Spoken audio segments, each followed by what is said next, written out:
अस्सलाम वालेकुम ख़वातीन व हज़रात, आपको यहाँ पे अहम और ताज़ा तरीन ब्रेकिंग न्यूज़ से आगाह करते चलें।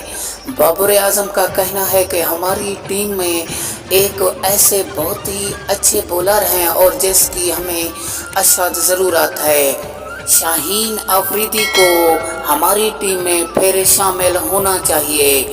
इंडिया के साथ जो बड़ा मुकाबला होने वाला है उसमें शाहीन अफरीदी को शामिल कर दिया गया है और इंडिया एक मुकाबला जो जीता था उसका बदला भी लेना है। ये मुकाबला हम जीतकर इंडिया को एशिया कप 2022 से बाहर कर देंगे।